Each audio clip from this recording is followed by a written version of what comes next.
Hello बच्चों, तो क्या हाल चाल है आप सभी के? बढ़िया एकदम। मैं आप सभी का स्वागत करता हूं SHM के लेक्चर नंबर 1 में, जिसका पूरा नाम सिंपल हार्मोनिक मोशन होता है। लेकिन वहां तक पहुंचने से पहले हमें कुछ बेसिक चीज़ों के बारे में जानकारी हो जानी चाहिए। जैसे क्या है, सबसे पहले आपको तो पता होना चाहिए पीरियोडिक मोशन क्या होता है। क्लियर है? क्या आप सभी को पीरियोडिक मोशन के बारे में पता है?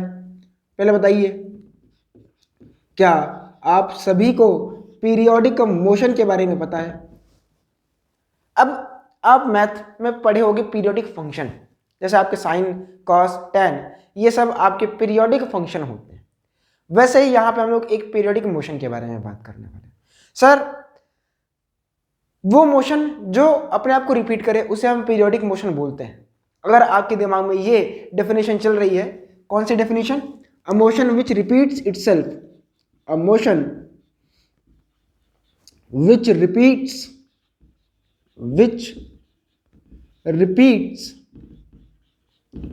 itself, a motion which repeats itself। तो ये गलत डेफिनेशन है, ये पीरियोडिक मोशन की डेफिनेशन नहीं है। अब पहले आपको थोड़ा सा हम समझाते हैं एग्जांपल वगैरह लेके कि ऐसा मोशन जो एक फिक्स्ड इंटरवल ऑफ टाइम के बाद दोबारा आप रिपीट करें। यानी जैसे आप या अर्थ और सन का ही ले लेते हैं कि जो अर्थ है वो सन के अबाउट रोटेट कर रही है, अपना एक चक्कर, एक कंप्लीट रोटेशन 1 साल में पूरा करती है। तो वही चीज होता है आपका पीरियोडिक मोशन। यहाँ पे अगर आप ये डेफिनेशन लिख दोगे तो आपका गलत हो जाएगा। तो इसमें लिखना क्या जरूरी है? A motion which repeats itself in fixed interval of time, in fixed interval of time, in fixed interval of time. ऐसा मोशन जो खुद को रिपीट तो करे पर उसका इंटरवल फिक्स हो। सर इसका एग्जांपल दीजिए। जरूर देंगे। इसका एग्जांपल जो कि आपका पहला है वो यही है जो मैंने आपको बताया, अर्थ रोटेशन, अर्थ रोटेशन, या ऐसे लिख दो rotation of earth around sun, rotation of earth around sun, around sun. कि भाई अर्थ का, यह ऐसा अच्छा नहीं लग रहा, ऐसे लिखते हैं rotation of earth around sun. ये आपका कौन सा मोशन है? ये आपका पीरियोडिक मोशन, कि भाई 1 साल के बाद जहां पे धरती थी वापस यहीं पे आएगी। और कोई एग्जांपल बताओ। तो आपने यूनिफॉर्म सर्कुलर मोशन पढ़ा हुआ था, यूनिफॉर्म सर्कुलर मोशन, जिसे हम इन शॉर्ट में क्या बोलते थे? UCM बोलते हैं, यूनिफॉर्म सर्कुलर मोशन, या हम UCM इसे बोलते हैं। क्लियर? अच्छा, और कोई एग्जांपल है? हाँ जरूर है। सर कौन सा है? ध्यान से इस एग्जांपल को देखिएगा। आपने कोलिजन तो पढ़ा ही था, बोलिए हाँ कि ना भाई। कोलिजन में हमने आपको एक परफेक्टली इलास्टिक सरफेस बताया था, जिसे हम रिप्रेजेंट करते हैं मैथमेटिकली E बराबर 1 से। याद आ रहा है? बोलिए, क्या आपको याद आ रहा है? अब हमने आपको वहां पे एक सवाल कराया था कि अगर हम एक ब्लॉक को या एक बॉल को मान लेते हैं, h हाइट से ड्रॉप करते हैं, क्या करते हैं? h हाइट से ड्रॉप करते हैं, यानी ये जो अपने पास हाइट है ये h है, तो बॉल आएगी, इसको सरफेस को v वेलोसिटी से हिट करेगी। अब आप खुद समझो कि अगर मैं यहाँ पे एक बॉल को छोड़ता हूँ, रियल लाइफ सिनेरियो पे बात करो, तो बॉल उछल के वापस आती है। तो यहीं पे यहाँ पे भी वही होगा, बॉल यहाँ पे टप्पा खाएगी और मतलब कोलिजन होगा इसका और ऊपर चली जाएगी। ठीक? रियल लाइफ सिनेरियो में क्या होता है कि आपकी बॉल अगेन इस हाइट पे नहीं जाती है, लेकिन अगर E बराबर 1 होता है तो बॉल आपकी इतनी हाइट पे वापस चली जाएगी। कब? जब E बराबर 1 होगा। अगेन यही सेम सिनेरियो होगा, बॉल यहाँ से ड्रॉप होगी, ऐसे आएगी, यहाँ गिरेगी और v वेलोसिटी से इसको हिट करेगी, फिर यहाँ से कोलाइड होके ये v वेलोसिटी से ऊपर जाएगी, फिर यहाँ पे पहुंचेगी।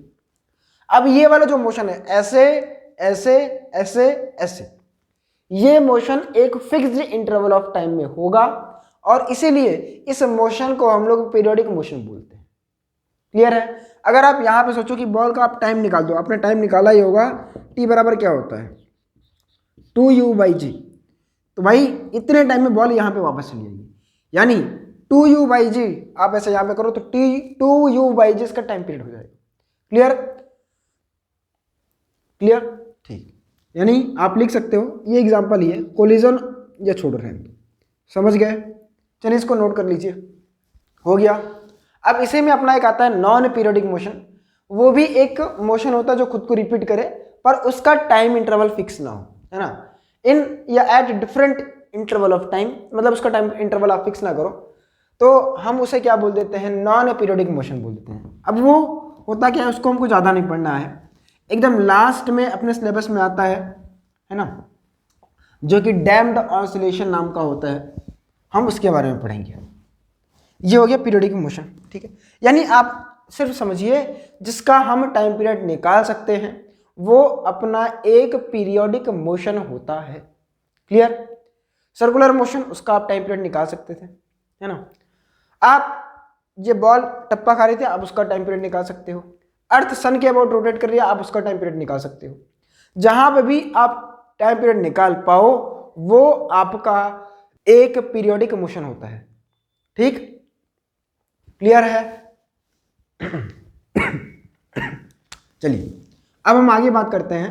एक चैप्टर, इसी चैप्टर में एक वर्ड आता है कि पीरियोडिक मोशन आपका दो टाइप का होता है।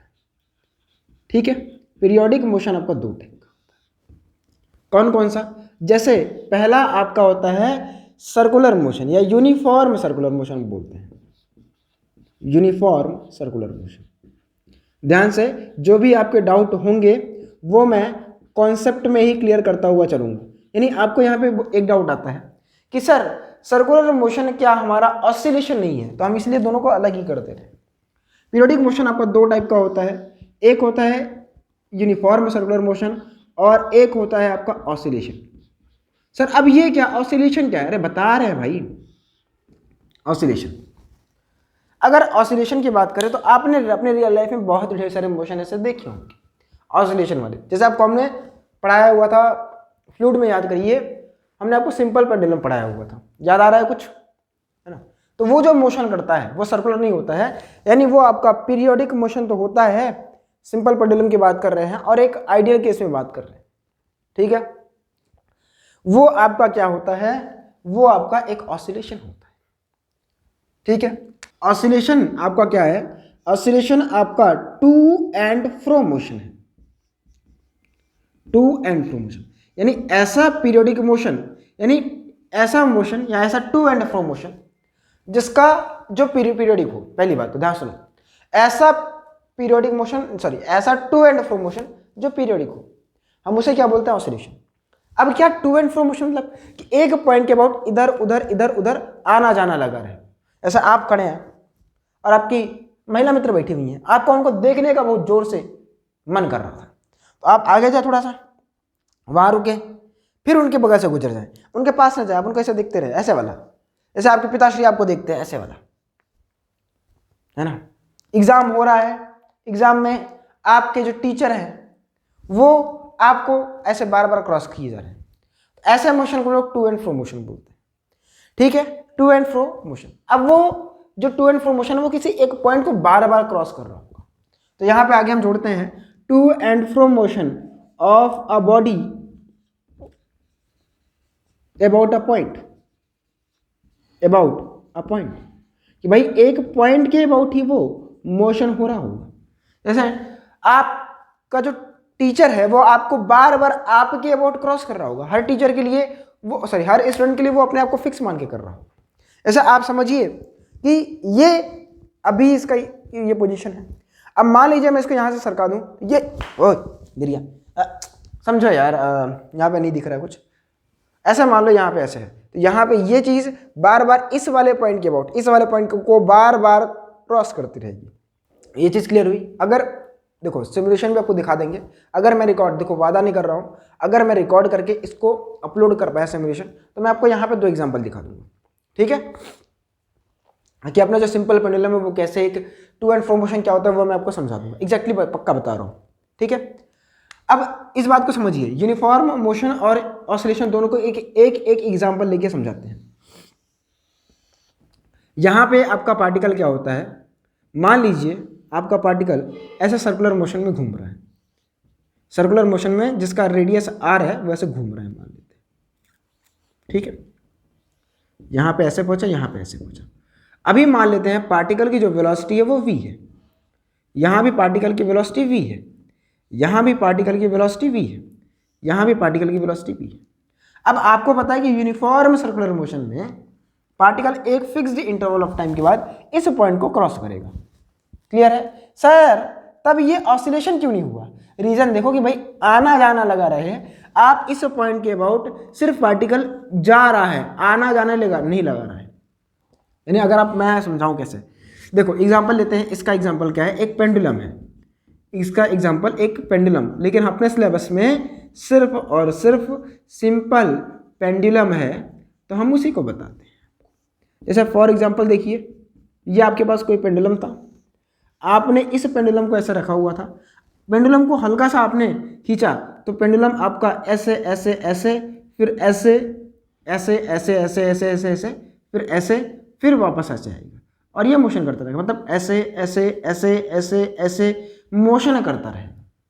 आप खुद सोचो, आपका ये जो पेंडुलम है इस वाले पॉइंट के अबाउट आना जाना लगा के रखा हुआ है, मतलब एक बार इसकी तरफ आ रहा है, एक बार यहाँ से दूर जा रहा है।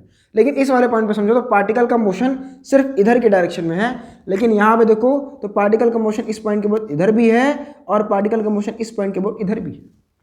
ऐसे मोशन को हम लोग ऑसिलेशन बोलते हैं। यही एक मेजर डिफरेंस है यूनिफॉर्म सर्कुलर मोशन और ऑसिलेशन में, और इसीलिए हम लोग यूनिफॉर्म सर्कुलर मोशन को ऑसिलेशन नहीं बोलते। क्या आपको ये बात क्लियर हुई? क्लियर है? समझ आया कि नहीं आया? पहले मुझे ये बता दीजिए कि ऑसिलेशन मोशन समझ आया कि नहीं, ऑसिलेशन क्या होता है वो समझ आया कि नहीं आया, और यूनिफॉर्म सर्कुलर मोशन को ऑसिलेशन क्यों नहीं बोलते वो समझ आया। क्यों नहीं बोलते हैं यूनिफॉर्म सर्कुलर मोशन को? क्योंकि ये इस डेफिनेशन को ही नहीं फॉलो कर रहा है भाई, ये सिर्फ इस पॉइंट को इधर की तरफ क्रॉस कर रहा है। आप ध्यान सुनो, चाहे कोई भी पॉइंट, इस पॉइंट को इधर क्रॉस करेगा, इस पॉइंट को इधर की तरफ, ऑलवेज, हमेशा, कभी ये इस पॉइंट को इधर की तरफ नहीं क्रॉस कर पाएगा। और ऑसिलेशन का तो डेफिनेशन यही है, टू एंड फ्रो मोशन, मतलब एक पॉइंट के अबाउट वो आना जाना लगा के रखे रहे। क्लियर है? अब यहाँ पे आप टाइम पीरियड निकाला करते थे, याद हो तो टाइम पीरियड क्या होता है? टाइम क्या होता है पहले बताना, टाइम पीरियड क्या होता है पहले बताना। एक चक्कर को कंप्लीट करने में लगा टाइम को ही आप टाइम पीरियड बोलते हो। एक चक्कर में कितनी दूरी कवर अप कर लेगा? 2πr, और रफ्तार कितनी है? v। और आपने एक रिलेशन पढ़ा था सर्कुलर मोशन में, v बराबर होता है r ओमेगा, याद आ रहा है? अब आप v की जगह पे r ओमेगा पुट करोगे, आपको मिलेगा 2π/ω। याद आ रहा है कुछ? इसको मिटा देते, याद आ रहा है? अब आपको ध्यान से समझना है, यहां का भी जो टाइम पीरियड निकालेंगे हम आगे चल के, वो भी आपका 2π/ω ही होगा। या ठीक है, इसका कोई एंगुलर नहीं करते। क्लियर? ऑसिलेशन समझ आया? अब अपने पास ध्यान समझिए, अपना स्प्रिंग ब्लॉक सिस्टम भी आप ऐड कर सकते हो। स्प्रिंग ब्लॉक सिस्टम भी अपना क्या है? एक ऑसिलेशन है। सर वो कैसे? खुद सोचो। अब भाई सारी चीजें हम ही बता देंगे। देखो, मान लीजिए आपके पास कोई एक स्प्रिंग थी, आपने इस स्प्रिंग से एक ब्लॉक लटकाया जो कि यहां पे आके रुका हुआ है। क्लियर? ब्लॉक ऐसे आके रुका है, आपने ब्लॉक को खींचा और छोड़ दिया, तो ब्लॉक इस वाले पॉइंट को बार बार ऐसे ऐसे क्रॉस नहीं करेगा, टा टा टा टा टा टा टा टा टा, करेगा कि नहीं करेगा? तो भाई ये वाला मोशन भी तो आपका ऑसिलेशन हुआ। ये वो पॉइंट रहा और इसके अबाउट वो आना और जाना लगा के रखा हुआ है, और अगर आना जाना एक पॉइंट के अबाउट लगा रहे, ऐसे मोशन को हम लोग ऑसिलेशन बोलते हैं। नोट कर लीजिए। और दूसरी बात भाई, बार बार बीच में खांसी आ रही है तो आए तो उसके लिए भाई पहले से सॉरी बोल दे रहा हूँ, क्योंकि वो आनी जानी लगी रहेगी, उसका भी ऑसिलेशन ही हो रहा है। हो गया नोट? चलिए, अब इसी में अपने सिलेबस में एक चीज़ और होती है जो कि वाइब्रेशन होती है। अब हम पहले वाइब्रेशन को भी समझ लेते हैं कि सर ऑसिलेशन और वाइब्रेशन में डिफरेंस क्या है। क्या आपको एक टर्म फ्रीक्वेंसी याद आ रही है? बताइए भाई, क्या आपको एक टर्म जो था फ्रीक्वेंसी वो याद है? कि फ्रीक्वेंसी कहीं तो पढ़ा होगा, केमिस्ट्री में भी पढ़ाया गया होगा, है ना? एफ से लिखते हो, एटॉमिक स्ट्रक्चर में ही पढ़ा दिया गया होगा। बोलिए अब फ्रीक्वेंसी क्या था कि भाई 1 सेकंड में नंबर ऑफ चक्कर्स को, है ना, फ्रीक्वेंसी क्या होता था, 1 सेकंड में नंबर ऑफ चक्कर्स को ही बोला करते थे, ठीक। तो नंबर ऑफ रिवोल्यूशन या चक्कर्स इन 1 सेकंड, और इसका फॉर्मूला क्या था, इसे हम लिखते थे एफ से और म्यू से, और ये 1/t हुआ करता था। जरूरत पड़ेगी तो आपको समझा देंगे, ठीक है। 1 सेकंड में नंबर ऑफ चक्कर्स, यानी अगर ध्यान समझिएगा, अगर एक पॉइंट को ये बहुत तेजी से क्रॉस करे, ऐसे ऐसे ऐसे ऐसे, तो फ्रीक्वेंसी इसकी ज्यादा की कम, तो भाई 1 सेकंड में ये अपने चक्कर को बहुत तेजी से कंप्लीट कर रहा है, इसकी फ्रीक्वेंसी, ध्यान समझना, मैं 2 बार कर रहा हूं, एक बार ऐसे ऐसे अपने हाथ को हिला रहा हूं, ठीक है, और एक बार ऐसे ऐसे हिला रहा हूं। बताइए किसमें आपकी फ्रीक्वेंसी ज्यादा है, पहले में कि दूसरे में? ऑब्वियस सी बात है दूसरे वाले में फ्रीक्वेंसी ज्यादा है, क्योंकि ज्यादा तेजी से हो रहा है। तो यही मेन डिफरेंस है ऑसिलेशन और डिफरेंस बिटवीन, ऐसे लिख लेते हैं, है ना, या ऐसा समझ लीजिए, हेडिंग डाल लेते हैं, difference between oscillation and vibration. आपने वाइब्रेशन वर्ड अपनी जिंदगी में बहुत बार यूज किया होगा, ऑसिलेशन भले ना किया। वाइब्रेशन क्या है, वाइब्रेशन देखो, ऑसिलेशन बता दिए, ठीक है। अब वाइब्रेशन आप समझ लो कि वाइब्रेशन इज द ऑसिलेशन, है कि सर वाइब्रेशन ऑसिलेशन, हाँ, विद हायर फ्रीक्वेंसी या of higher frequency, oscillation of higher frequency, यानी ऐसा ऑसिलेशन जिसकी फ्रीक्वेंसी बहुत ज़्यादा हो, हम उसे क्या बोलते हैं, हम उसे वाइब्रेशन बोलते हैं। क्लियर? जैसे आपने कई बार ये चीज़ें बोली होगी कि सर मेरा, आपने बोला होगा फोन वाइब्रेट कर रहा है, तो फोन आप देखो तो फोन जो वाइब्रेट कर रहा होता है वो ऑसिलेट ही कर रहा होता है उसका मोटर, लेकिन 1 सेकंड में वो इतनी बार वाइब्रेट करता, ऑसिलेट करता है कि उसकी फ्रीक्वेंसी बहुत ज़्यादा होती है, तो हम उसे वाइब्रेशन बोल देते हैं। ऐसे ढेर सारी चीज़ें, जैसे आपने कोई भी इंस्ट्रूमेंट देखा हो, जैसे गिटार हो गया, तो गिटार का जो वायर होता है, स्ट्रिंग, आप उसे एक बार ऐसे खींचते हो तो वो टंग से करता है, तो वो एक जो पॉइंट होता है, उस पॉइंट के वो बहुत बार क्या कर देता है, ऑसिलेशन कर देता है, मतलब 1 सेकंड में वो बहुत बार चक्कर लगा देता है, तो वो अपना वाइब्रेशन चला जाता है। आपने कभी गाड़ी के एक्सीलरेटर को बहुत जोर से ऐठा हो, यानी घुमाया हो, तो आपकी गाड़ी वाइब्रेट करने लगती है। आप ऐसा नहीं बोलते हो कि मेरी गाड़ी ऑसिलेट कर रही है, आप बोलते हो सीधे कि मेरी गाड़ी वाइब्रेट कर रही है। रीजन मीन कि भाई आपका ऑसिलेशन वाइब्रेशन ही है जिसकी फ्रिक्वेंसी बहुत ज्यादा, यही दोनों में डिफरेंस है। अपने सिलेबस में भाई सिर्फ ऑसिलेशन है, वाइब्रेशन नहीं है। क्लियर? अपने सिलेबस में क्या है, ऑसिलेशन है। क्लियर? अब हम लोग बात करने वाले हैं, चलिए इसको नोट करने के बाद मिटा देता हूं मैं, इसको नोट करने के बाद हम लोग बात करने वाले हैं आज के एक इंपॉर्टेंट टॉपिक की। ये तो पूरा बेसिक ही था, जो कि अपना है conditions for oscillation, conditions for oscillation. अगर ये चीज आपको समझ आ गई तो समझ लो आधी जो आपका दर्द है, आधा जो आपका दर्द है वो खत्म हो जाएगा, यानी आपकी आधी परेशानी खत्म हो जाएगी। चलिए हम लोग कंडीशन ऑफ ऑसिलेशन की बात करते हैं। कंडीशन ऑफ ऑसिलेशन में पहले एक एग्जांपल लेते हैं कि होता कैसे होगा। ऐसे मान लीजिए वही पेंडुलम का एग्जांपल लेते हैं। आपने इस पेंडुलम को जो पहले यहाँ पे था आपने खींचा पीछे की तरफ, आप मुझे बताओ क्या होगा। पहले बताना, ऑब्जर्व करना है आपको कि मैंने यहाँ पे, आपने क्या किया है, ये पहले यहाँ पे था, आपने इसको पीछे की तरफ खींचा है, तो ये यहाँ से कुछ एंगल पीछे चला जाएगा, थीटा एंगल पे। तो आपके दिमाग में क्या आएगा, सर ये वापस यहीं आ जाएगा, ये होगा। पहला जो आपने ऑब्जर्वेशन किया वो क्या था कि जब हम इसको पीछे खींचेंगे तो वो वापस यहीं आएगा या आने का ट्राई करेगा, आपको पकड़ के रखने में मेहनत करनी पड़ेगी। क्लियर? अब कैसे, ध्यान समझिएगा। अगर यहाँ पे आप एफबीडी बनाओ, मान लेते हैं इस बॉब का, ये जो नीचे लटका रहे हो, इसका मास m है, तो भाई ये नीचे mg लग रहा होगा, और ये अब देखो ये वाला एंगल अगर थीटा है तो ये वाला एंगल भी आपका थीटा ही होगा। तो यहाँ पे एक फोर्स इधर की तरफ लग रहा होगा जो कि आपका mg cos थीटा होगा, और इसी के परपेंडिकुलर एक फोर्स इधर लग रहा होगा जो कि mg sin थीटा होगा। और यहाँ पे धागे में एक खिंचाव आता है, इसे हम लोग टेंशन बोलते हैं।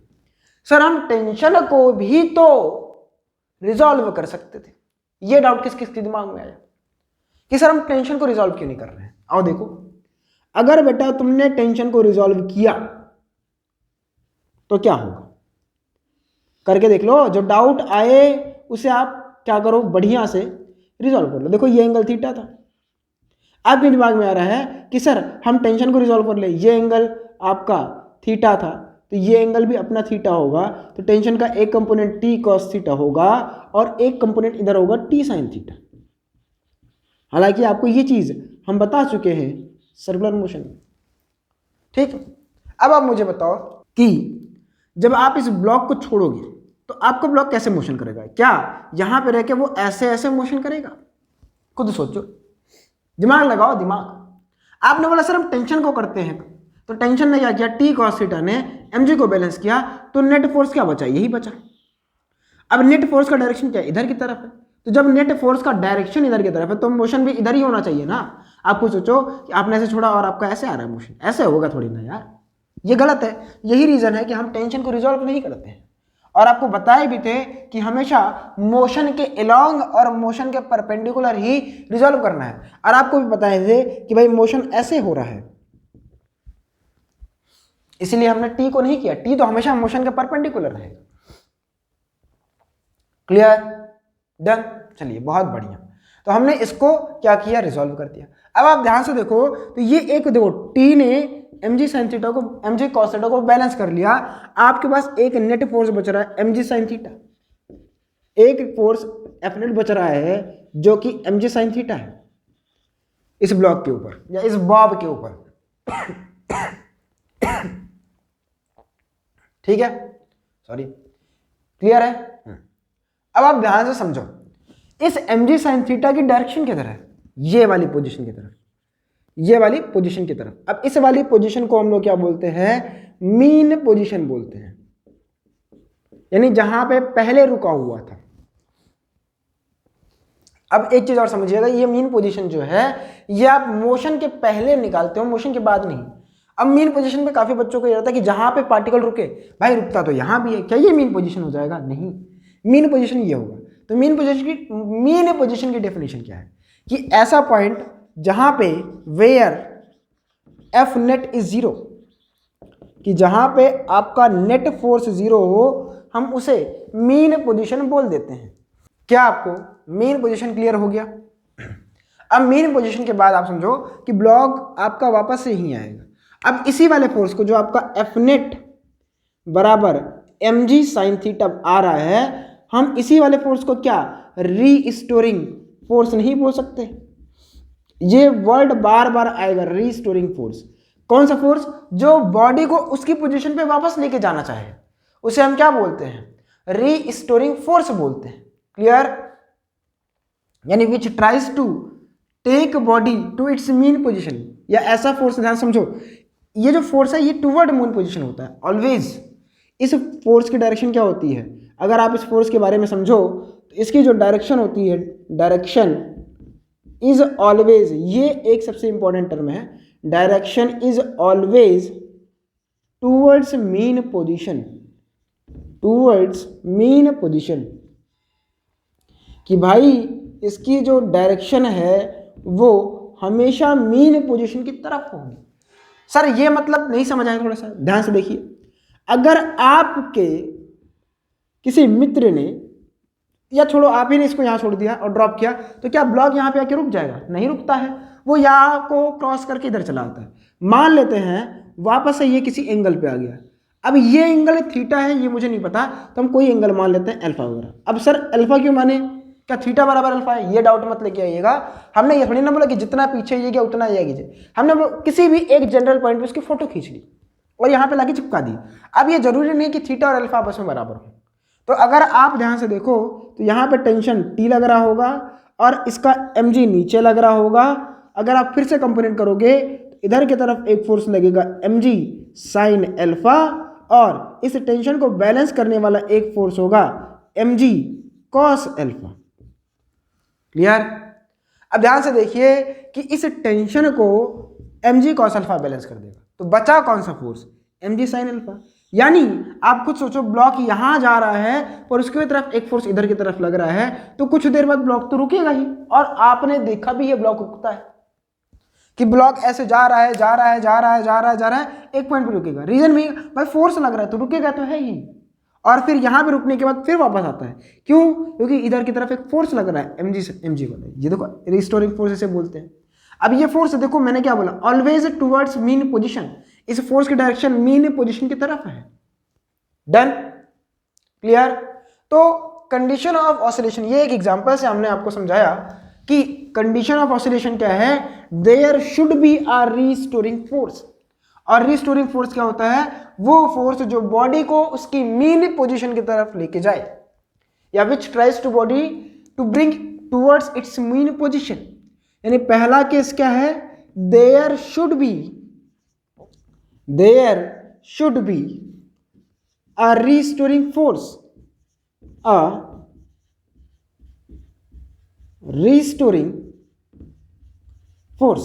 कि भाई कम से कम कहीं पे एक रीस्टोरिंग फोर्स हो। अब दूसरी कंडीशन जो बहुत इंपॉर्टेंट है, जो मुझे आपको समझानी है, जहां पे मैं अपनी पूरी जान लगा दूंगा आपको समझाने के लिए, वो ये है कि एफ रीस्टोरिंग जो एफ आर मतलब रीस्टोरिंग फोर्स, इसको हम सिंबल क्या दे रहे हैं, मान लीजिए एफ आर।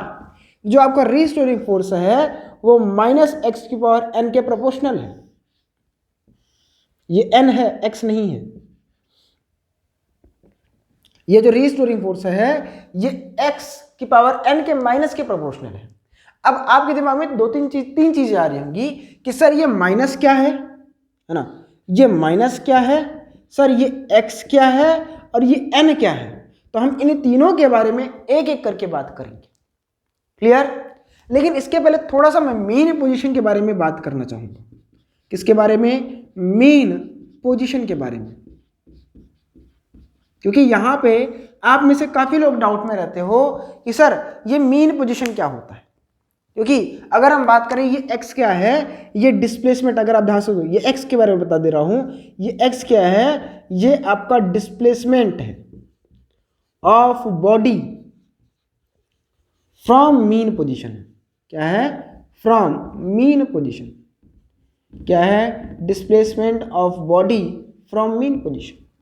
अब इसीलिए मैं इस मीन पोजीशन को आपको समझाना चाहता हूं कि सर डिस्प्लेसमेंट समझ आ गया, बॉडी का डिस्प्लेसमेंट, लेकिन मीन पोजीशन क्या है, अब आपको वो बार बार फाइंड आउट करनी पड़ेगी।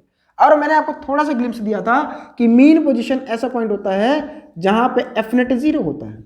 और दूसरी चीज, आप इसे मोशन के पहले अलोंग करते हो। अगर मोशन हो रहा है तो आपसे कोई पूछ ले बेटा मीन पोजीशन बताओ, सर हम नहीं बता सकते अपने वाले केस में, आइडियल केस में, वरना कुछ देर में आपको बॉडी आके रुकी जाएगी तो आपको मीन पोजीशन पता चल जाएगा। ठीक, चलिए एग्जाम्पल लेके समझाते हैं जो कि आपके दिमाग में बार बार आता है। वही एग्जाम्पल अपना पुराना सा सिंपल पेंडुलम का। अगर मान लीजिए इस सिंपल पेंडुलम को हमने यहां पे छोड़ दिया, ठीक है, यहां पे हमने छोड़ दिया। अब ध्यान से देखो, यहां पे ढेर सारे पॉइंट वो कवर करेंगे, यहां पे रहेगा, यहां पे रहेगा, यहां पे, यहां पे, यहां पे, ऐसे करते करते ये इधर भी जाएगा। अरे थोड़ा ढंग से बनाते ना, ये ऐसे जाके कोशिश करेगा ना, तो इस पे ढेर सारे पॉइंट ऐसे आ रहे होंगे। एक पॉइंट यहां आ रहा होगा, एक पॉइंट यहां आ रहा होगा, एक पॉइंट यहां आ रहा होगा, एक पॉइंट यहां आ रहा होगा, एक पॉइंट यहां आ रहा होगा। ऐसे ढेर सारे पॉइंट्स आपको मिलेंगे। तो मैं इसी लाइन पे वो ढेर सारे पॉइंट्स बना दे रहा हूं, ठीक है। अब ये सारे पॉइंट्स पे वो पहुंचेगा। अब आप ध्यान से एक दिमाग लगाओ टू एंड फ्रो मोशन के हिसाब से, तो ये इस पॉइंट को भी इधर उधर क्रॉस कर रहा होगा, इस पॉइंट के इधर उधर मोशन कर रहा होगा, इस वाले पॉइंट के इधर उधर मोशन कर रहा होगा। लेकिन क्या ये पॉइंट्स मीन पोजीशन है? नहीं। मीन पोजीशन क्या है कि जहां पे आपकी बॉडी शुरुआत में रुकी हुई थी, तो कहां पे रुकी हुई थी? इस पॉइंट के अबाउट रुकी हुई थी। तो ये आपका मीन पोजीशन हो जाएगा। एक डिफिनेशन और समझ सकते हो आप, क्या लिख रहा हूं, POSI, हाँ TION। एक और चीज समझ सकते हो, आपका ब्लॉक यहां आ रहा है, आ रहा है, आ रहा है, इन पॉइंट पे क्या रिस्टोरिंग फोर्स होगा? हाँ होगा। यहां पे होगा, हाँ। यहां होगा, हाँ। यहां होगा, हाँ। यहाँ पे नहीं होगा। यानी मीन पोजीशन पे आप ये चीज समझ सकते हो कि रीस्टोरिंग फोर्स 0 होता है। यानी ऐसा पोजीशन जहां पर रीस्टोरिंग फोर्स 0 हो, हम उसे क्या बोलते हैं? मीन पोजीशन बोलते हैं। एक एग्जांपल लेके और समझाता हूं। जैसे अपना स्प्रिंग ब्लॉक सिस्टम था, क्या आपको समझा रहा था कि एक स्प्रिंग ब्लॉक सिस्टम लेते हैं। अब स्प्रिंग ब्लॉक सिस्टम हम हॉरिजॉन्टल वाला भी ले सकते हैं, वर्टिकल वाला भी ले सकते हैं। तो हम आपको दोनों कैसे समझा देते हैं। मान लीजिए आपके पास कोई एक ब्लॉक था, इस ब्लॉक को आपने ऐसा रखा हुआ था, ये अभी स्प्रिंग की नेचुरल लेंथ में, यानी ये वाला जो पॉइंट है यहाँ पे आप इसे बोल सकते हो natural length of spring. Clear? क्या है? Natural length of spring. Clear? ये नेचुरल है। अब आप मुझे बताओ, क्या इस नेचुरल लेंथ पे इस ब्लॉक के ऊपर नेट फोर्स 0 है? क्या एफ नेट 0 है? जी हाँ। तो क्या हम इस नेचुरल लेंथ को मीन पोजीशन बोल सकते हैं? हाँ।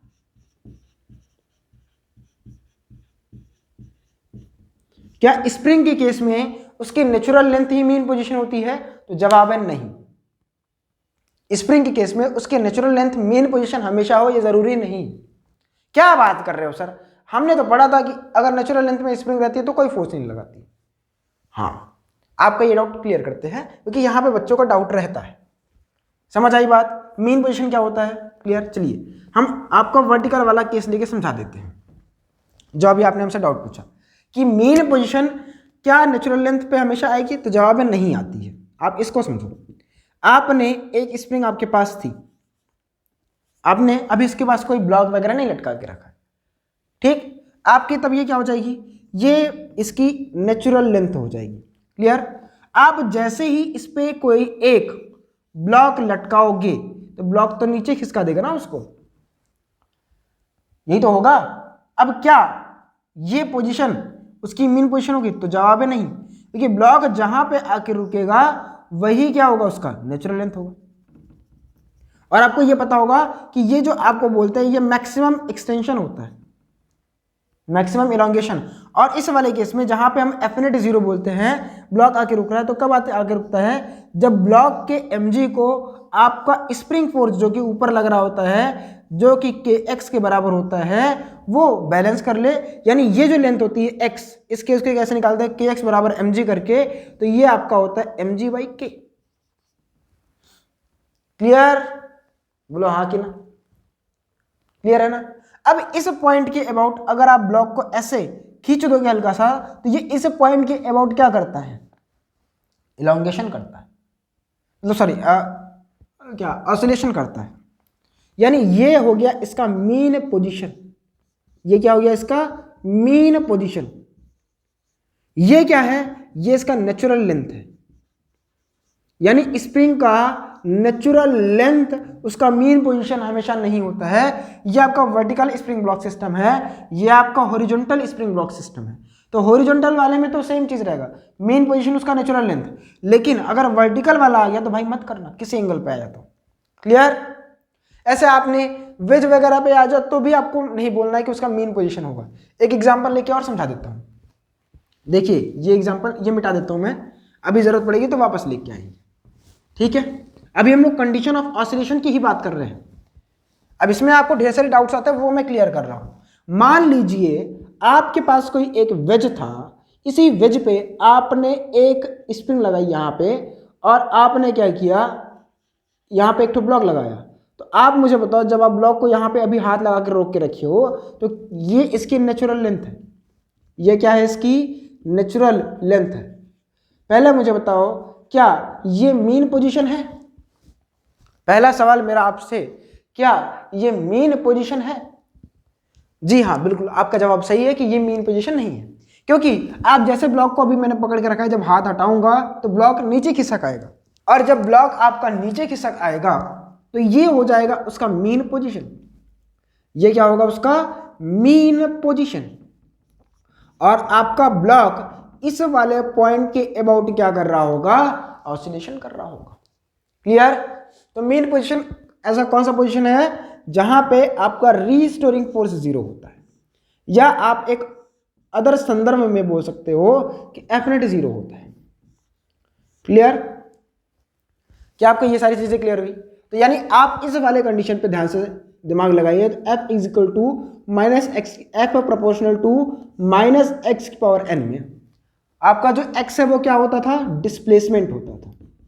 Displacement of body from mean position लिखाए थे, लिख लीजिएगा, डिस्प्लेसमेंट फ्रॉम मीन पोजीशन। और आपको मीन पोजीशन हमने अच्छे से समझा दिया। अब जैसे जैसे सवाल करेंगे वैसे वैसे और आपको समझ में आ जाएगा। अब आपको ये निगेटिव साइन क्या बता रहा है? तो निगेटिव साइन आपको बता रहा है, ये निगेटिव साइन रीस्टोरिंग फोर्स को इंप्लाइज कर रहा है। Implies restoring force, implies restoring force. क्या मतलब है इसका? इंप्लाइज रीस्टोरिंग फोर्स का। अब ध्यान समझिएगा, ये साइन आपको ये बता रहा है कि जिधर x होगा उधर आपका f नहीं होगा। यानी अगर आपने पार्टिकल को इधर डिस्प्लेस किया तो f की डायरेक्शन उसके उल्टा होगी। ये नेगेटिव साइन वही रिप्रेजेंट कर रहा है।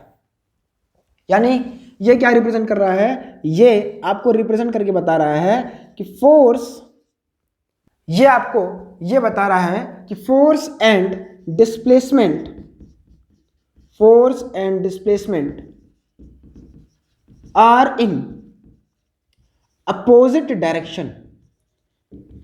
यानी अगर आपका ब्लॉक, अब देखो स्प्रिंग ब्लॉक समझा चुके हैं, आपने इधर इसको खिसकाया तो ये x है, तो फोर्स इसके ऊपर इधर लगेगा। और अगर आपने ब्लॉक को इधर खिसकाया तो फोर्स इस पे इधर लगेगा। यही चीज है, नेगेटिव साइन ये इंप्लाई कर रहा है। ठीक है सर, ये n क्या है? n पावर है बेटा। सर वो तो समझ आ रहा है, पर n मतलब यहां पे कैसे होगा? हाँ वो समझाते हैं।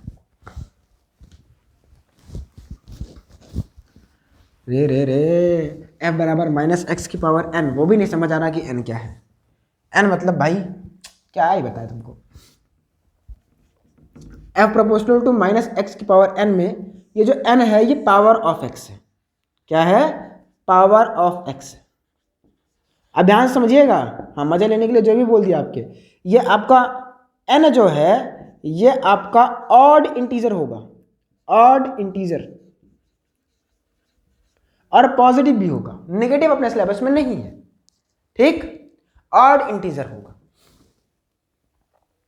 क्लियर है? सर ऑड क्यों होगा? हाँ मुझे पता है आपके दिमाग में डाउट आएगा, सर इवन क्यों नहीं होगा? ये डाउट आ रहा है ना? नहीं आ रहा है? पर आना चाहिए, जेन्युइन सा डाउट है यार। सर डांट क्यों रहे हो? मजाक कर रहे हो यार। देखो आपका जो n है वो ऑड इंटीजर है। अच्छा, अब n ऑड इंटीजर है, इसका क्या मतलब है ये समझिएगा एक एग्जांपल से। जल्दी से एक एग्जांपल लेते हैं, फिर आपको समझा देते हैं कि ये है क्या। समझिए इस बात को कि अगर आपने बोला f, एक फोर्स मान ही लेते हैं, इसको हटा के एक प्रोपोर्शनली साइन आएगा माइनस में के एक्स, एक फोर्स ले लेते हैं, 1 आपका हो ही जाएगा।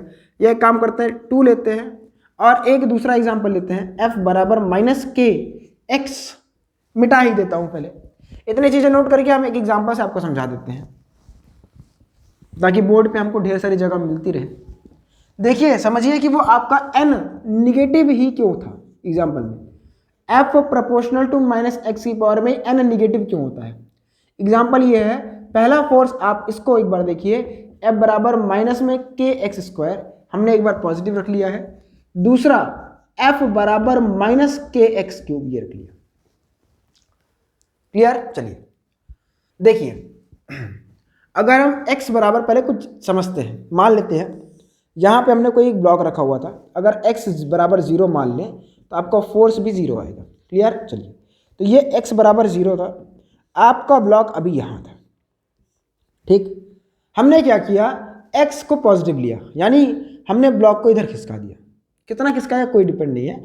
अब मान लेते हैं इधर खिसकाया, यहाँ पे x बराबर कोई भी वैल्यू होगा तो पॉजिटिव पे खिसका दिया, ब्लॉक इधर आ गया। तो जैसे ही आपने ब्लॉक को इधर खिसकाया, x पॉजिटिव है, अब यहाँ पे वैल्यू पुट करो। अरे 1 2 कुछ तो पुट करोगे, यहाँ पे पुट किए तो ये पूरी वैल्यू क्या आई, पॉजिटिव आई। ठीक है, माइनस साइन ने क्या किया, फोर्स को नेगेटिव कर दिया। क्लियर? यानी आपने इस ब्लॉक को इधर की तरफ डिस्प्लेस किया, ये आपका x रहा, इस वाले ब्लॉक में अब फोर्स किधर लगेगा, इधर लगेगा। क्यों? क्योंकि आपका फोर्स नेगेटिव आ रहा है। क्लियर? ये आपका फोर्स रहा। इस बार थोड़ा दूर बना देंगे। अगले केस में मान लो आपने x को ले लिया नेगेटिव, यहां पे पुट करो कोई नेगेटिव वैल्यू, आपने इस ब्लॉक को इधर की तरफ धक्का दिया। अब इस ब्लॉक को फोर्स किधर लगेगा? अब जैसे ही आप इस ब्लॉक को इधर की तरफ यहां पे रखते हैं, वरना लग रहा है कि दूसरा है कुछ, आपने इस ब्लॉक को यहां पे खिसका दिया है। ये वही ब्लॉक है भाई, बड़ा छोटा हो रहा है वो अलग बात है। आपने x बराबर नेगेटिव यानी इस पोजीशन पे ब्लॉक को लाकर रखा हुआ है। फोर्स क्या होगा, पॉजिटिव कि नेगेटिव? कितना होगा नहीं पता, पॉजिटिव नेगेटिव होगा बताओ। तो यहां पे रखेंगे नेगेटिव, नेगेटिव का स्क्वायर तो पॉजिटिव, तो अगेन नेगेटिव आएगा सर। तो आपका फोर्स क्या आया, नेगेटिव। अब नेगेटिव आया मतलब किधर, इधर ही तो होगा। खुद बोलो, आपने इस वाली डायरेक्शन को जीरो माना है, ये आपकी डायरेक्शन नेगेटिव है, ध्यान समझो, ये डायरेक्शन नेगेटिव, ये डायरेक्शन पॉजिटिव, तो ये नेगेटिव, आपका फोर्स इस पे लगा इधर। क्या आपका ब्लॉक यहां पे वापस आएगा?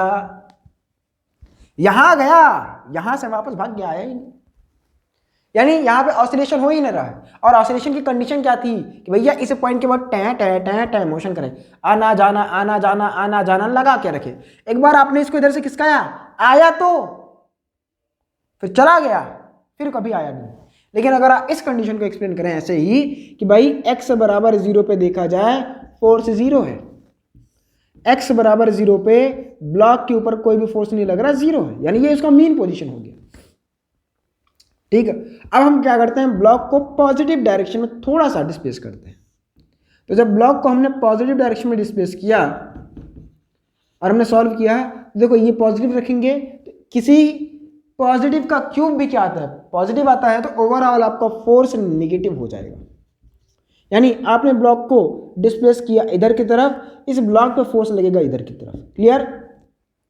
अगले कंडीशन में हमने इस ब्लॉक को नेगेटिव डायरेक्शन में क्या किया, शिफ्ट किया, और जैसे हमने इस ब्लॉक को इधर की तरफ सरकाया,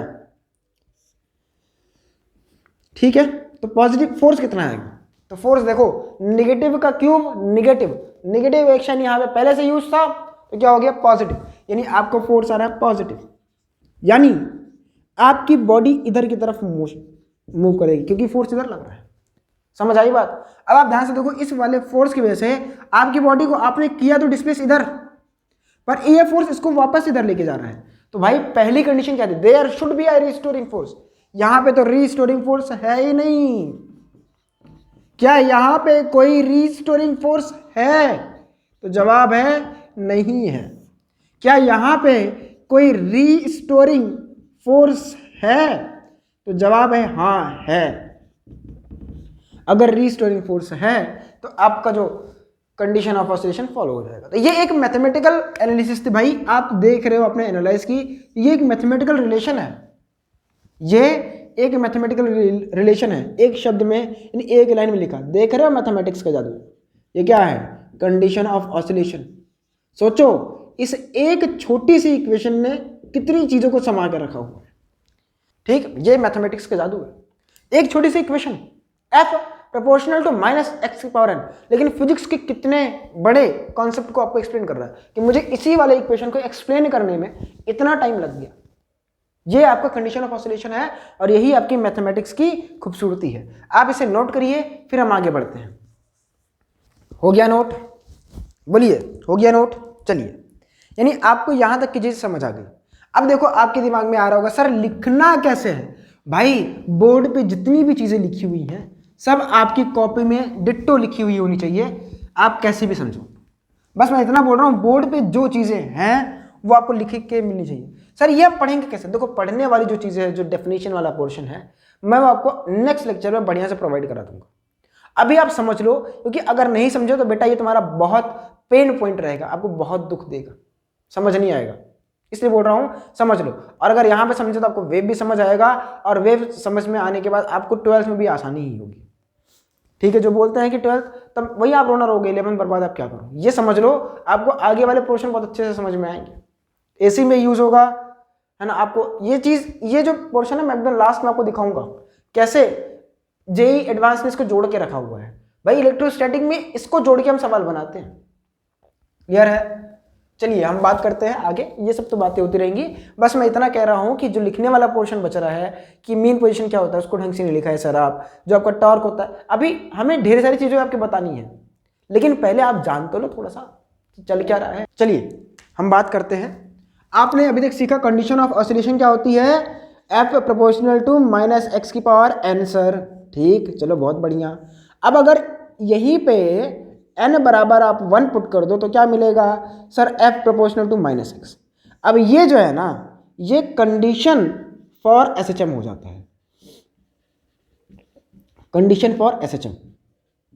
अब ध्यान से समझिए इस बात को कि जब भी आपका जो फोर्स है वो माइनस ऑफ एक्स के प्रोपोर्शनल है, यानी रीस्टोरिंग फोर्स एक्स के प्रोपोर्शनल आ जाए तो हम उसे क्या बोलते हैं, SHM मोशन को SHM बोलते हैं। SHM क्या है, SHM simple case of oscillation है, एकदम simple, simple case of oscillation. अब आप में से काफी लोगों के दिमाग में आएगा कि सर पावर सबसे छोटी है इसीलिए बोल रहा हूं, हाँ तो सर पावर n बराबर 0 कर दो, 0 ऑड है, और जैसे 0 पुट करोगे किसी की पावर 0, फोर्स क्या हो जाएगा, कांस्टेंट नहीं हो जाएगा, और कांस्टेंट फोर्स पे डायरेक्शन भी कांस्टेंट हो जाएगी यार, और जब डायरेक्शन कांस्टेंट हो जाएगी तो तुम्हारा रीस्टोरिंग फोर्स कैसे रहेगा। तो सिंपल केस ऑफ ऑसिलेशन को हम लोग क्या बोलते हैं, हम लोग SHM बोलते हैं। SHM का फुल फॉर्म ही क्या होता है, सिंपल हार्मोनिक मोशन होता है, सिंपल हार्मोनिक मोशन होता है। हमको ये पढ़ना है, हमको ऑसिलेशन नहीं पढ़ना है, हमको ये पढ़ना है, सिंपलेस्ट केस हो, ठीक है। अब इस बात को आप समझिए कि जैसे मान लीजिए अपने पास कोई एक स्प्रिंग ब्लॉक सिस्टम रहा हो, ठीक है, चलिए समझते हैं नॉर्मली। स्प्रिंग आपका नेचुरल लेंथ में ये इसमें रहे, ये आपके स्प्रिंग की नेचुरल लेंथ है। अभी मैं हॉरिजॉन्टल वाली की बात कर रहा हूं, तो यही क्या हो जाएगा, इसका मीन पोजीशन हो जाएगा इस वाले केस में, क्योंकि इस वाले केस में ही इस ब्लॉक के ऊपर नेट फोर्स 0 है, ठीक है, बहुत बढ़िया। हमने क्या किया, इस स्प्रिंग को खींच दिया और खींच के ले जाके यहां रख दिए। और आप सबको पता होना चाहिए कि स्प्रिंग फोर्स क्या होता है, पता है ना, हाँ तब समझ आ जाएगा। हमने क्या किया, ब्लॉक को इधर डिस्प्लेस किया, जल्दी से बताओ कि फोर्स किधर लगेगा, तभी तो समझ आया कि नहीं आया, इधर लगेगा सर, इधर, जी सर। अब आपने स्प्रिंग वाला फोर्स पढ़ा है, तो स्प्रिंग फोर्स क्या हो जाएगा, अगर इसका स्प्रिंग कांस्टेंट K है तो यहां पे आपका जो फोर्स आएगा F बराबर माइनस KX आएगा। माइनस क्या दिखा रहा है, माइनस बता रहा है ये स्प्रिंग फोर्स है, माइनस ये बता रहा है कि X और F दोनों अपोजिट डायरेक्शन में है, ठीक है सर, समझ आ गया। अब आप ध्यान से देखो तो क्या आपका जो स्प्रिंग वाला फोर्स है, या आप इसी को रीस्टोरिंग फोर्स बोल दो, क्या वो माइनस ऑफ एक्स के प्रोपोर्शनल है कि नहीं है, जी सर है। तो क्या आपका एक स्प्रिंग ब्लॉक सिस्टम SHM नहीं करेगा, यानी आपका स्प्रिंग ब्लॉक सिस्टम ऑसिलेशन तो कर ही रहा है, पर ऑसिलेशन में कौन सा वाला ऑसिलेशन कर रहा है, n बराबर 1, यानी आपका SHM कर रहा है, ठीक है। और कब करेगा, जब आप उसे मीन पोजीशन से हल्का सा डिस्प्लेस करोगे, अगर रुका रहेगा तो नहीं करेगा, पहली बात। अगर आप इसी स्प्रिंग को हल्का सा कंप्रेस कर दो, ऐसे आप जब इस स्प्रिंग को हल्का सा कंप्रेस कर दें तो ये मान लो x डिस्टेंस पे कंप्रेस किया, जल्दी से बताइए फोर्स किधर लगेगा, जल्दी बताइए, क्या इधर लगेगा, ये हो गया आपका फोर्स, क्या हो गया, फोर्स हो गया, क्लियर, बहुत बढ़िया। क्या फोर्स और x अपोजिट डायरेक्शन में यहां है, यहां पे स्प्रिंग का फोर्स कितना रहेगा, यही रहेगा, क्या यहां पे भी यही कंडीशन अप्लाई हो रही है, हाँ सर हो तो रही है। इसका मतलब आपका जो स्प्रिंग ब्लॉक है, नोट करिएगा इसको, spring block system, spring block system will undergo SHM if displaced from mean position। अब कोई सा भी स्प्रिंग ब्लॉक सिस्टम हो वो आपका हमेशा SHM करेगा, क्लियर सर, वो कैसे, क्योंकि आपका स्प्रिंग फोर्स हमेशा x के प्रोपोर्शनल ही तो था यार, सोचो पढ़ाए तो थे, और जब भी आपका फोर्स x के प्रोपोर्शनल रहेगा तो वो कंडीशन ऑफ SHM नहीं है, यानी from mean position in any case, कोई सा भी आप केस ले लो, इन एनी केस, कि किसी भी केस में आपका जो स्प्रिंग ब्लॉक सिस्टम है वो एसएचएम करेगा। ये लाइन आपके लिए बहुत इंपॉर्टेंट है, क्योंकि एसएचएम कराने के लिए जरूरी तो यही पॉइंट है ना यार। अगर कहीं पे फोर्स आपका एक्स के या माइनस एक्स के प्रोपोर्शनल आ गया तभी तो एसएचएम करेगा, और नहीं आया तो नहीं करेगा। क्लियर है? बोलिए, यहां तक की चीजें आपको समझ आई? जैसे अभी सर ये तो क्या समझा, अभी देखो समझ में आ जाएगा।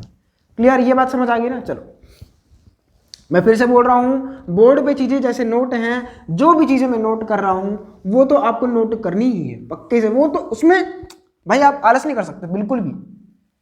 अगला आप समझ लो पेंडुलम वाला केस, कि अपने सिलेबस में सिर्फ सिंपल पेंडुलम ही क्यों है, पेंडुलम का केस। अपना जो पेंडुलम है वो हर केस में पहली बात तो एसएचएम नहीं करता है। अगर हम पेंडुलम का केस लें, फिर से वही फिगर बनाइएगा, ये वाला फिगर।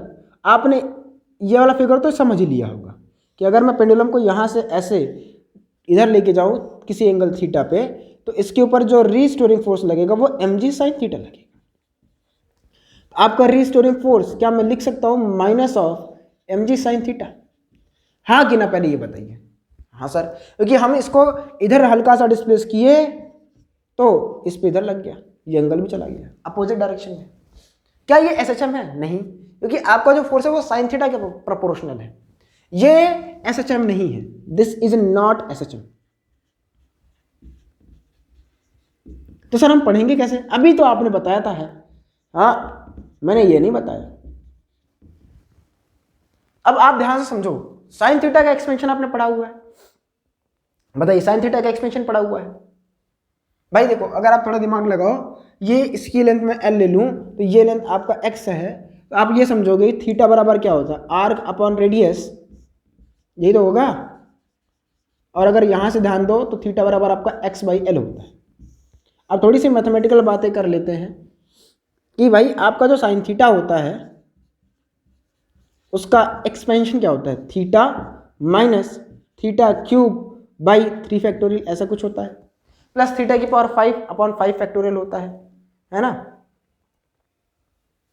क्लियर है?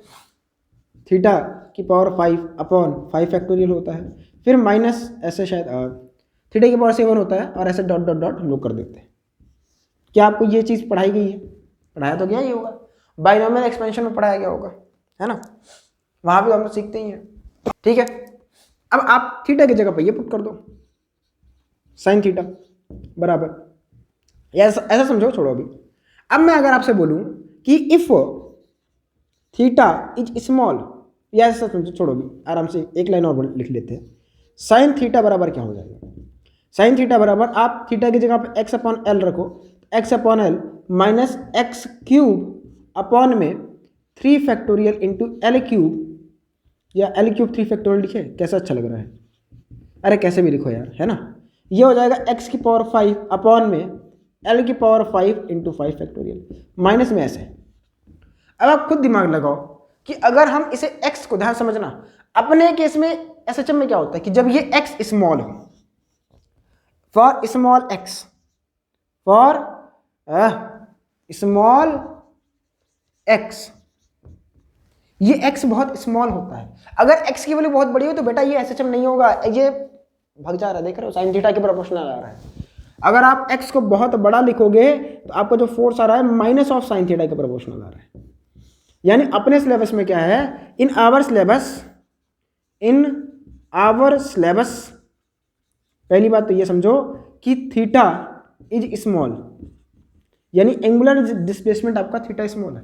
यानी आप इसको बहुत हल्का सा डिस्प्लेस करो, ऐसे हल्का सा, ये ऐसा रखा होता है, ये ऐसे वाला बहुत हल्का सा। आपके स्कूल में एक्सपेरिमेंट भी कराते हैं, है ना, जी की वैल्यू निकलवाने के लिए, तो आपको टीचर बोलता है कि बेटा ज़्यादा मतलब इसको इधर मत डिस्प्लेस करना। क्लियर? बहुत ज़्यादा डिस्प्लेसमेंट नहीं होता है। In our syllabus theta is small, और हम बोल सकते हैं एक्स इज स्मॉल। आप इसको बहुत हल्का सा खींच सकते हो। और आपने पढ़ा होगा कि जब थीटा या एक्स स्मॉल होगा आप सोचो कि ये सारी जो टर्म है इनको आप निग्लेक्ट कर सकते हो, क्योंकि एक्स क्यूब मतलब छोटी चीज का क्यूब करोगे और बड़ी चीज का क्यूब करोगे तो डिफरेंस आ जाएगा। तो आपने पढ़ा हुआ है फॉर स्मॉल थीटा, या तो मैं यहां से बता सकता था फॉर स्मॉल थीटा, हमने पढ़ के रखा हुआ, यही से रिजल्ट आता है कि sine theta is equal to theta की सॉरी, है ना, ये होता है। या तो आप यहां से भी सीख सकते हो कि अगर आपका x बहुत छोटा हुआ या थीटा बहुत छोटा हुआ तो आप बाकी ये वाले टर्म को नेग्लेक्ट कर सकते हैं। कर दोगे ना भाई? हाँ, करना पड़ेगा। यानी आप ये बोल सकते हो कि इस बार साइन थीटा की जगह पे आप क्या लिख सकते हो, थीटा, और थीटा की जगह पे आपका हो जाएगा x/l। यानी यहां से आवर रीस्टोरिंग फोर्स नाउ, है ना, हेंस रीस्टोरिंग फोर्स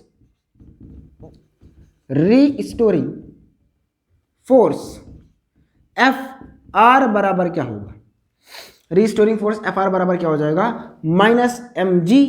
अब साइन थीटा की जगह पे क्या लिखेंगे, थीटा, या थीटा की जगह पे लिख देंगे x/l। अब आप खुद सोचो, m constant, g constant, l constant, तो ये जो पूरा टर्म है ये क्या एक कांस्टेंट है भाई, इस सवाल के लिए तो कांस्टेंट ही है। तो यानी आप ये बोल सकते हैं कि आपका जो रीस्टोरिंग फोर्स है वो -x के प्रोपोर्शनल है, और यही तो कंडीशन ऑफ SHM है। बोलो, यही तो कंडीशन ऑफ SHM है। अरे कैसे लिख रहा हूं मैं, बोलिए।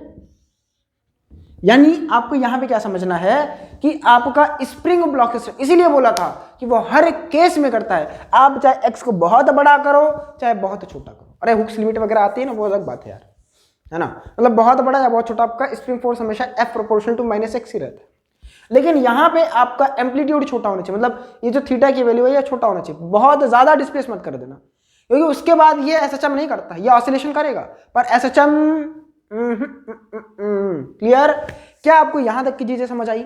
अगर कोई सभी आपका डाउट है तो आप कमेंट सेक्शन में कमेंट कर दीजिएगा, मैं उस डाउट का आंसर जरूर देने की कोशिश करूंगा। ठीक है, चलिए फिर आज के लिए इतना ही रखते हैं, मिलते हैं नेक्स्ट लेक्चर में, तब तक के लिए पढ़ते रहिए। All the very best, bye bye.